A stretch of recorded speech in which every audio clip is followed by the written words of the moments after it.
the Grey Nomad Knits, episode 4. My name is Jill and I'm so glad you can join me today. And for all the people who have been watching my other videos, a great big thank you.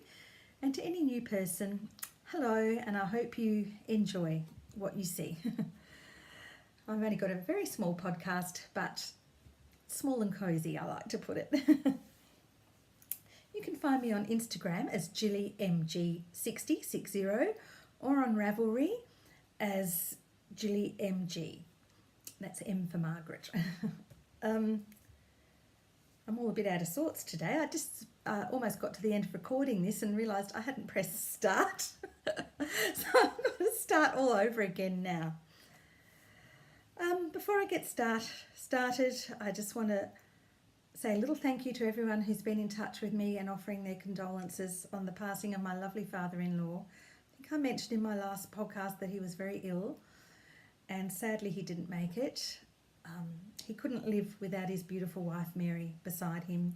She's still alive but has severe dementia and is in a nursing home, and she doesn't know any of us now, and she didn't know him either, and she'd even push him away. And he was finding that terribly hard to cope with. And in the end, he just didn't want to get out of bed. And he ended up in hospital and his body just gave up on him. He gave up on himself. And he passed away with his 3 sons sitting there with him, holding his hands. So in the end, it was very peaceful for him and lovely for him to have his sons around him. But we're all heartbroken because he was part of our lives for so long. Our daughters are heartbroken because he was a very active grandfather, did so much with our daughters and with his other grandchildren, and they all loved him to bits. So we're going to miss him. Love you, Pop. Okay, yesterday was Anzac Day here in Australia, which is a day where we commemorate the anniversary of Australian and New Zealand troops landing at Anzac Cove, or it's one of the peninsulas, at Gallipoli in Turkey. It was part of the First World War where the troops suffered horrendous casualties on both sides. By the end of the Gallipoli campaign, the Anzac troops had so much respect for the Turkish troops, and the Turkish troops had so much respect for the Anzac troops. So if anything good can come out of a war, there was almost an incredible bonding of the two countries after that, which continues to this day. They hold Anzac services on the Anzac Peninsula, in Gallipoli, and also all around Australia. And it has now become bigger than just the Gallipoli campaign. It commemorates battles that soldiers fought in all around the world: First World War, Second World War, Korean War, Vietnam War, you name it, Afghanistan, past, present, and hopefully no more in the future. But it is wonderful to be able to pay respects to serving soldiers, to past serving soldiers, and to all the ones who didn't come home. My husband is a bit of a military history buff. He just loves it. He loves researching things. He had a great uncle who won a Victoria Cross in the First World War, and I think his love of the history comes from learning about this uncle. So he builds dioramas, which are models. He's built them right from the Roman period in British history right up until Vietnam, I think, was the latest in time that he's done. I've taken a couple of photos to show you. Now, please don't think I'm glorifying war, because he's not glorifying war, trust me. It's just this incredible interest that he has, and it's a wonderful hobby for him because it means he doesn't criticise me for buying yarn when he's buying all his things for his dioramas. He's built up a wonderful collection, and I think one day he will donate some of them to the Army Museum here in Perth. But they're really interesting because he researches the event he's recreating on the internet, and he builds it as close as possible to the actual real scene as he can. So they're quite fascinating. I give him grief sometimes because he's always in his shed in his man cave.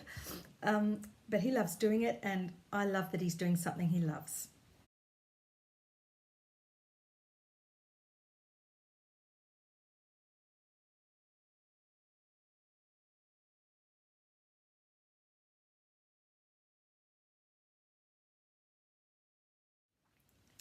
So that was Anzac Day. And now I'm going to get onto my works in progress. Gosh, seems so funny that I've just done all this and now I'm doing it again. I threw everything on the floor as I was doing it, so I've got to pick it up now. So as usual, I'm starting off with my blanket. This is the Marie Wallen Fair Old Club number 2 blanket. It's the secret surprise knitting that's going to be for my daughter for her birthday in June. And that's why June is not that far away now, so everything else is being pushed back a bit till I get this done. I've just finished panel number 9, so I've only got number 10 to go, and the border. I think it's a crochet border, so that won't take too long. Now I'm going to stand up behind my chair and show you this because it's just so big now. I'll just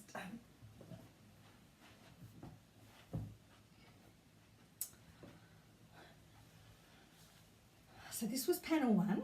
This little square. This was number 2, and then after that it's all a blur. I really love this one here. This one down here, it's really pretty, but they just all blend in so well. There's only one seam in the whole blanket, which is where 1 and 2 were joined, so this is a seam here, but the rest it just gets put on waste yarn and then you pick up the stitches. So say when I did this panel, all these stitches were on waste yarn, and then I just had to pick up the stitches along the side of this one. And you do that, it's almost like a log cabin quilt construction. It's absolutely beautiful. Look at that, look at this. Oh. Marie Wallen, I keep saying she's a genius. Look, it's like artwork in knit stitches. Look, just look at that. Show you that one last because that's the latest one.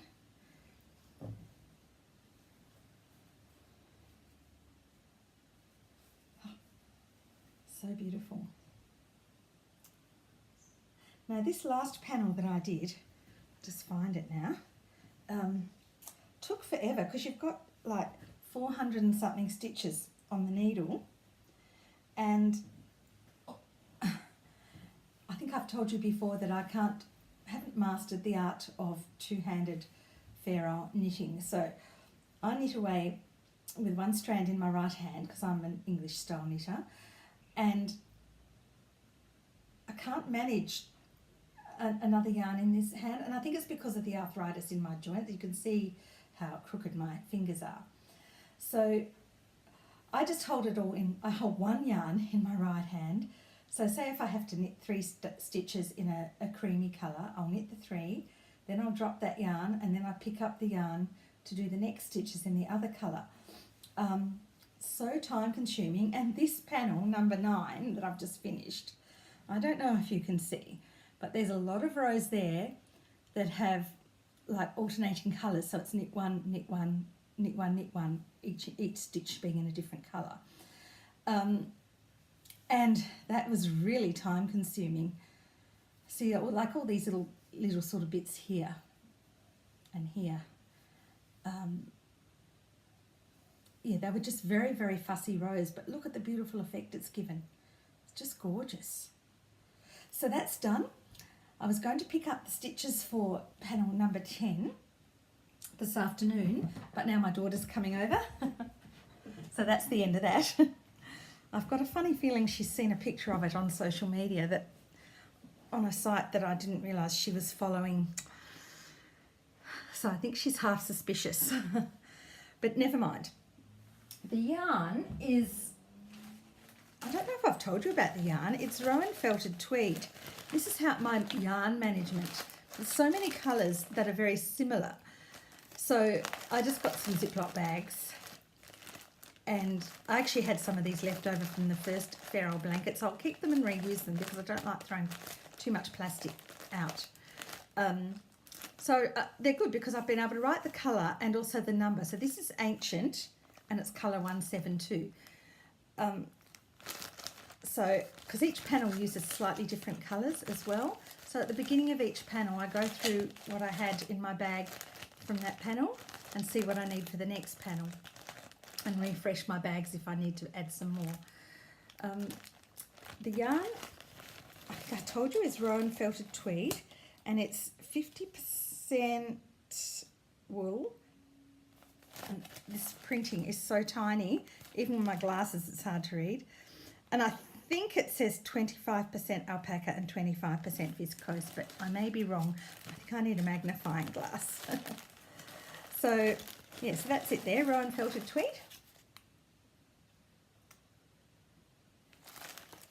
It does get a bit fluffy and up your nose a bit when you're knitting with it. But I know that my first Fair Old Club that I did, that has all settled down now, the fuzz factor, and it just sits on the back of my sofa in the lounge room, and it seems to really be lovely now, and it doesn't irritate me at all. So that's that one. Now, I've been, all the visits we have up to the nursing home, because you're just sitting and you can't really make conversation with Mum, because I call her Mum, but she's my mother-in-law, because she doesn't know who we are, and it's just so sad. So I started knitting a pair of socks when we'd go to visit her, but I only got the cuff done because we ended up cutting our visit short because we were also having to visit Pop when he was sick, and it was just so much running around. And as Mum doesn't know us anyway, we'd just stay for 5 minutes to see her, and quite often she'd actually get up and walk away and leave us, so that's when we would go. But now that things have settled down again a bit, we'll be probably staying a bit longer, so I thought I'll get the socks back out. And yesterday I went to a lovely knitting afternoon at Peter from Dingo Dye Works at her place, and I'll talk about that in a minute. But I thought, and we've all taken some knitting to do, so I thought it was a good chance to get back onto these socks. So I got the cuff finished. I just have a marker on the front to, so I know which is the front and which is the back. Now I've had this yarn in my stash for so long, and it's a Wendy's sock yarn, and I think it's Roam, R-O-A-M. I can't quite remember, but I had a full ball of it, so I thought it was a good colour to use for socks, for heels, toes and cuffs. But when I'm doing a stripy yarn, I like a different yarn for the for that. So the stripy yarn I'm using, oh, look at this. Does anyone know what this is? It's really beautiful. It's Western Yorkshire Spinners, and it's in the owl colourway, like the bird, the owl. They've got a whole range of birds, and this is owl. On the label, it doesn't actually tell you what the colour is, but it was owl when I ordered it, so I wrote owl on here. And I certainly don't see it anywhere on the label. It's 75% wool and 25% nylon. It says contains 35% blue-faced Leicester. We don't have all those different breeds here. We just have merino in Australia. But that's the label. And see on the back, it's got all this here, which I think is probably the colourway and the dye lot. And it probably on the website under owl, it probably has the number written. But I do love it. It's almost would have made a lovely pair of socks for John, but I made him a pair of Doctor Who socks once. I'll show you those on the next podcast. And he only wears them, he's only worn them 2 or 3 times in a year. So I've decided he's not very knit worthy. So these are for me. And I'm loving how it's working up. I've never used this sort of faux Fair Isle yarn before. And although these first 2 bits kind of looked a bit dodgy, it's knitting up so beautifully. And I particularly love these stripes of almost, I couldn't see it last night because I was, you know what it's like when you're knitting at night, the light's not that great. And then when I got them out this morning, I noticed that these paler stripes have almost a bit of a speckle in them. It's not as soft as I've got some other socks that I did in Western Yorkshire spinners yarn, and it feels much softer than this, but that might be because they've been washed lots of times. So I'm hoping these will soften up a bit, but it doesn't matter. I think they're going to be really hard wearing. And I really love the feel of home knitted socks on my feet, and I don't actually have any commercial socks in my drawer anymore. So one day I'll do the podcast thing and get all my socks out to show you. And some have worn better than others. One I've had to do a little patch where I had a little hole. So you just pick up some of the stitches and knit up, and it covers the hole. And it worked really well. In fact, you can almost hardly see it now. So these are just, I know everyone says plain vanilla, just stocking stitch. I don't know what this vanilla thing's all about. I think someone put out a pattern called Pure Vanilla Socks or something like that, and they were just plain knitting. But I'm just knitting down probably about 60 rows. I've only got small feet. Then I'm going to do a heel flap and gusset. And I've become recently a patron of the Bakery Bears. And she's got a wonderful sock knitting series on there, so I'm going to follow all her tips and techniques to see if I can get the perfect heel flap and gusset this time. No horrible little holes anywhere. And I'm going to love these. It's going to be really nice to have a new pair of socks in my drawer. So yeah, there's no pattern, just 60 rows, heel flap and gusset, then probably another, I don't know, 60 or 70 rows and the toe. So I'm going to try and make a really good job of picking up the stitches this time. I think I'm the world's worst picker up of stitches, and that's something I need to improve on. Right, the next thing I want to show you is something I've been working on for a long, long time, and I haven't shown you before on the podcast, and it's something that a lot of people have been knitting, and it's the Cozy Memory Blanket by Kemper Ray. Now, I'm doing it a little different. Everyone has their own versions of this, which I love. Excuse me while I reach over and get it. The first time I started doing it, I didn't like it. I didn't like all the dark, because a lot of my sock yarns are dark colours, and I didn't like all the dark colours melding into each other, so I ditched that and started again. And I'm doing like a checkerboard pattern now, dark, light, dark, light. And some colours I wasn't sure if they should be in the dark pile or the light pile. So I took some black and white photos of the yarns, and I got that tip from Peter at Dingo Dye Works in one of her earlier podcasts. And if you take a black and white photo, you can really see the colour depth of a yarn and whether it should, you know, so I can see if it should be in the light pile or the dark pile. So it's turning out really well. I'm not going to tell you what all the yarns are, but I can see some there that I've got in my So Faded jumper, and I did the What the Fade Shawl by Andrea Mowry. Some of them are in there. This was some socks that I did. What I'm doing is I haven't got a lot of pale yarns, and I've actually had to buy some. I bought, can't find it now. This one here, I bought in Tasmania last year. There's another one of it there. And also I bought this one here. And I bought those from the Salamanca wool shop at the Salamanca markets in Hobart. If you ever go to Tasmania, make sure you're there, to Hobart, make sure you're there on a Saturday so you can do the Salamanca markets. Beautiful. When I go over east later this year in July, I think I might source a few more pale yarns. So I'm a little bit different to most people in that I'm not just putting one square of yarn into my blanket. I'm repeating them because I just want to use them up. That's the idea of it for me. So I've got so many dark colours. I haven't gone through them all yet. I think I've got 2 more left to go, and then I'll have used all my dark colours in my basket. So as I do them, I put these little stitch markers on so that I know I've already used that yarn in this rotation. Then when I get through them all, I'll take all those stitch markers off and then start using them all again, just at random. So I'm really liking how it's turning out. It's quite a nice effect using the darker colours and the lighter colours in a checkerboard pattern. And the back, I'm sewing all the ends in as I go, so when I complete a point, so when all 4 bits are joined together, I then sew in the ends for that corner. So the only ends are all along the edges. At the moment I'm working towards the first square, which is going to be 10 squares by 10 squares, and I want a rectangle blanket.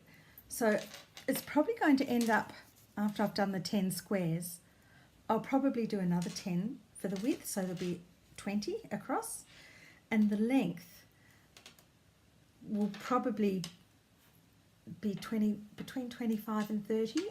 As I go, I'll lay it on the bed so I can see how big it's getting, and then I'll know when it's big enough.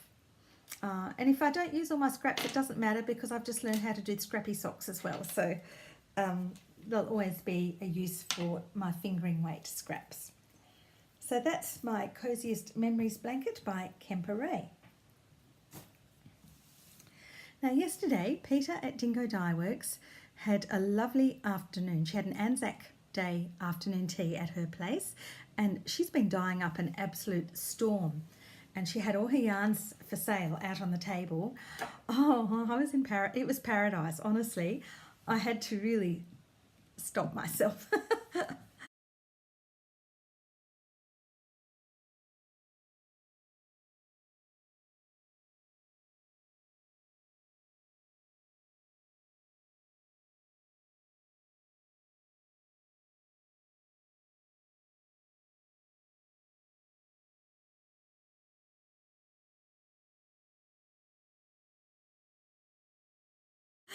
But anyway, before I went, I searched through my queue on Ravelry, because I thought I'm not just going to go and buy stuff willy-nilly. I want to have a project in mind. And I've had this jumper in my queue for just a little while, and it doesn't seem to be a very popular one at the moment. There's only 8 projects according to Ravelry. But I absolutely love it. It's called The Vitamin B by Simone Kereit. I don't know how you pronounce that. It's Kereit. And this is it here. So I just love it. Look, it's got this brioche, and there's one of these panels on the other side as well. So the front will almost come down to a V with your plain colour in the middle and your brioche pieces either side of it. I haven't studied the pattern in depth, so I don't know how. I haven't actually purchased the pattern yet, but I'm not sure how it's all done, but I'm going to purchase it soon so I can have a good look. And then that's going to be one of my reward cast-ons for when I lose a block of 5 kilos. I've got the yarn here. Now, Peter had it all on the table yesterday, and I know it's Jumbuck yarn, which is 100% Australian merino, and she sources it from ethically farms that raise their sheep in an ethical manner. And it's single ply. Now I know that the pill a bit, but I've got a cleaner. I don't care about pilling, doesn't matter. But this yarn is so incredibly soft and luxurious. It's beautiful. So I've got this colour. Now I think she told, it didn't have any tags on it. I think she said this colourway is Ponton. I really wanted something kind of neutral in my wardrobe. It's very tonal, look at that. It's beautiful. But I think that's going to knit up really, really nicely. And I'll probably alternate skeins when I'm doing it. And then I went for this colour straight away. I purposely got to the afternoon tea a couple of minutes early because I wanted to get the pick of the crop. I wanted to pick the best of the bunch before everybody picked over it, because a lot of people will buy it. She had about, I think she had put them up in pyramids. I think she had 6 skeins of each colour. And I needed 5 plus one of the contrast. So I thought if I don't get there early, people will be picking over the bundles and I won't be able to get enough in the same colour. So I'm really glad I did, because I picked this and then someone looked back and said, oh, that's gone already. And by the end of the day, the last skein that I left there had gone as well. So this is my main colour. And this one, for the contrast, I've got no idea what the name of it is, the colourway. But look at this. I wanted something really bright because it only just peeks through, and I thought those two together are going to be so lovely. Oh, I can't wait. So every time I go to have a cake, although I did have cake over Easter, I'm going to think of this and think, no. I had only got to 2 kilos to go for my next cast on, but then Easter came. So now it's back into it. But that's going to be really something to look forward to. What else did I want to say about that? Oh yeah, the pattern calls for a sport weight yarn, and this is fingering weight, but I don't think it. Peter's finger weight is quite nice and solid and substantial. I don't think it'll be a problem, but when I'll do a gauge swash, and I'll probably have to go up a size or two to make it fit me nicely, but that doesn't matter. It's going to be beautiful. So that's going to be the vitamin B. Now, the event yesterday, of course, was only for people who live here in Perth. But I know that she had quite a bit of yarn left at the end of the day, and in such beautiful colours. And I know that she's going to be putting it on her website for sale. So if you would like some, I'm not sure when it's going to go up, probably over the next week or so, I would imagine. I'm not sure. But you can log into dingodyeworks.com.au, and I will put that along the bottom of the screen. And you can order direct from the website. Her colours are amazing. Her yarns are beautiful. And I think her shipping rates are also, she ships all over the world, and I think her shipping rates are very reasonable as well. So if you'd like to get your hands on some Dingo Dye Works, hi Peter, go and have a look. Now, something else I wanted to talk about. A couple of years ago, my friend and I had a craft stall, which was an abysmal failure. I think she sold one beanie or something. I didn't sell anything. But I had a beautiful lace scarf that I'd knitted from a Nancy Bush pattern, very similar to the wrap that I'm doing that you may have seen in my previous episodes. But it was a scarf. And it was a greeny colour. And a lady, towards the end of the day, a lady stopped and really admired it, but she wanted a red one. So she asked if I could knit her one in red. So I went home and I knew I had some red yarn in my stash. I had a couple of skeins of Misty Alpaca hand-painted lace. I had some in red and I had some in a silvery grey. So I sent her a picture of the red and she loved it. So I knitted it for her. By that time she'd gone back to Melbourne. She was just over here for a few days at her daughter's place. And she absolutely loved it. And then she asked if I could do another one in grey. So I sent her a photo of the silvery grey yarn and she loved it. Sent it off. Well, I got an email, that was about 3 or 4 years ago, and I got an email from her out of the blue, or a message on Messenger the other day, asking me if she's so upset because she'd been away and misplaced her silvery grey scarf, and she'd loved it so much. She can't find it anywhere, and could I please do another one for her? So I can't get that yarn anymore. So I'm going to have to go and investigate at some of our local yarn stores.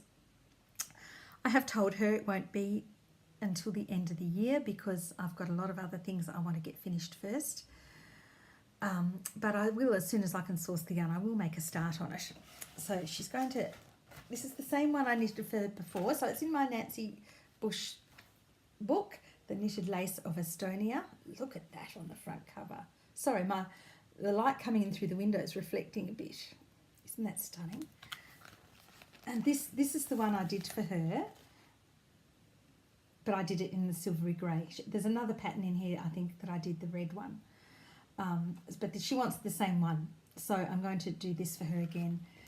Look, it's got a lovely border. You have to do a provisional cast on, which I hate doing, but practice makes perfect, as they say. So probably next week sometime I might hop on the train because it's a lovely yarn shop here in Perth called Calico and Ivy, and the train stops almost at their door. So I might grab hubby and we might go, and there's a cafe next door, which is lovely. I might grab hubby and we might go for a day out on the train, and I'll go and check out what lace weight yarn they've got. And if I can't find any there, I'll wait till I go to Skein Sisters in Sydney in July, and I'll be able to pick some up there. Then I can get that on the needles as well. So I think that's about it for today. I don't think I've got anything else to tell you. I'm going to take this away and edit it now and insert some photos. And I hope you've all had a wonderful Easter. And oh gosh, it was heartbreaking to see what happened in Sri Lanka on Easter Sunday, and my deepest heartfelt sympathy and wishes go out to all the people affected by the bombings. And what can you say? It's very close to Australia. It's one of the places a lot of West Australians go to holiday. I just can't imagine what those people must be going through. So all my thoughts and prayers go out to them. And let's just hope the world can live in peace for a while. So on that note, I hope you all have a wonderful few weeks. I'm hoping by the time I come back to you in 2 or 3 weeks' time, the blanket will be finished. Thank you all for watching. Love to you all and happy knitting. Bye.